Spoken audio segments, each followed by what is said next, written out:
So clearly, I love to read. I do. I always have at least two books going, one that's good for me and one that's just for fun. And those just for fun books, a lot of them are right here on the shelf behind me. Obviously, I have my favorite authors. David Baldacci is probably right up there as one of my favorites, but maybe you see this author as well. Yes, that's right. I'm a Stephen King fan, and I know maybe that doesn't sit well for all of you. Maybe our pastor shouldn't be reading Stephen King, but I got to tell you, his books are intriguing, and he often brings some kind of biblical stuff into his books. So they're really interesting books. But I got to tell you, when I was younger, reading those books scared me. They really did. I mean, those premises of those books were pretty scary sometimes, and especially when I was much younger, I couldn't read those books without being afraid. Now, as I said, I love to read, and this isn't the only kind of books I read. I also love to read this book. I mean, yes, all of us pastors love to read this book, the Bible. But I got to tell you, there were places in this Bible when I was a kid, I would read them and I'd be afraid.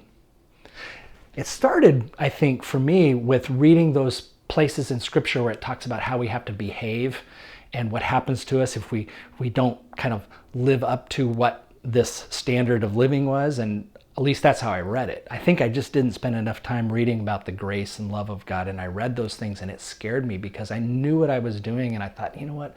I'm not being as good as God needs me to be. But I'll tell you, the other book in the Bible that really scared me, especially when I was a kid, was the book of Revelation.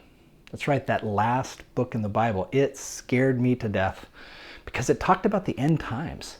And there were other places in the Bible as well, in the Gospels, where Jesus himself talked about the end times and all this destruction and craziness. And that used to just scare me to death because I wasn't sure if I was ready. And so when I would read things like that, I'd find myself so frightened. And it wasn't until much later that I began to understand more about what this kind of writing was all about. It's called apocalyptic literature. And, if you look up that word, apocalypse, you're going to find some pretty negative things if you look that up. In fact, one of the definitions I found was this: apocalypse, an event involving destruction or damage on an awesome or catastrophic scale. And then I saw this other one, the complete final destruction of the world. And then it adds this comment, as described in the book of Revelation. I mean, that's frightening. And yet, if you look at the actual word apocalypse, which is where this apocalyptic literature gets its title, it might not be quite as scary as we think. So the Greek word kaluptin means to cover or to veil. But you add to that prefix, apokalyptin, and what you get is the word uncover or unveil. And that's really what this apocalyptic literature is all about. It's not about frightening us. It's about uncovering or unveiling something that is new. And you may have heard from other devotionals I've done, or perhaps a sermon where I talked about sometimes we have to let the old pass away in order for the new to come. That's really what apocalyptic literature is trying to show us. This idea that, yes, the old is going to pass away, but in its place is going to come something new. And this was very important for Jesus' disciples to understand. And it was very important for the early church to understand, which was why the book of Revelation was given. Yes, it was written cryptically, but it was given to show hope. The new was coming in place of the old. Now, one of those places where Jesus talks to his disciples in apocalyptic language comes at the end of the Gospel of Matthew. Matthew chapter 24, beginning at verse 1. Let's listen to this. Jesus and his disciples were coming out of the temple, and they were going away, and his disciples came to him and pointed out the buildings of the temple. Then he asked them, "Do you see these? Truly I tell you, not a stone will be left upon another. All will be thrown down." Then later this happens. When he was sitting on the Mount of Olives, the disciples came to him privately, saying, "Tell us, when will this be? And what will be the sign of your coming and to the end of the age?"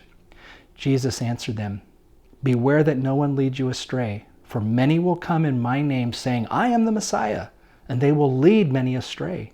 And you will hear of wars and rumors of wars. See that you are not alarmed, for this must take place, but the end is not yet. For nation will rise against nation and kingdom against kingdom, and there will be famines and earthquakes and in various places. And all of this is but birth pangs." All of this is but the beginning of birth pangs. You see how what Jesus is talking about there is there's going to be something new in its place, and while you watch the changes of the old, and while you hear of difficulty, know that a faithful response is to recognize that God does not allow those things to break unless God is going to bring something new. That's what apocalyptic literature was. Let me tell you about what's new. That's why Jesus uses those words. These are but birth pangs. Now, there was a time when I would read that and I would think, oh, that means it's going to get worse. These are the beginnings of birth pangs. That means it's going to get worse, right? No. What happens at the end of birth? Life. What happens at the end of those birth pangs? Life. A new life is given. A new beginning happens. You know, we've been in this protocol of COVID for quite some time, and we're beginning to come out of that. And part of, I think, what needed to happen to us in the middle of that was some of these old things, these old patterns, these old way of doing things may have needed to pass away for something new to begin. And my hope and my prayer is we allowed those old things to pass away, and we weren't so holding on to them that this new, or whatever God is going to do next, doesn't have the opportunity to come into the fullness of being. Those disciples, they would have seen the destruction of the temple. They would have seen friends of theirs being persecuted. They would have seen the wars and the battles and the conflicts that happened. But the faithful response that Jesus was trying to get from them is to recognize when those things take place, there is something new. There is an unveiling that is taking place around us. So, read a lot. Some of what you'll read in the Bible may scare you, but take time to recognize that what God is talking about, what God is revealing to us, is that God has something new to take place of those things that are old. Thank you.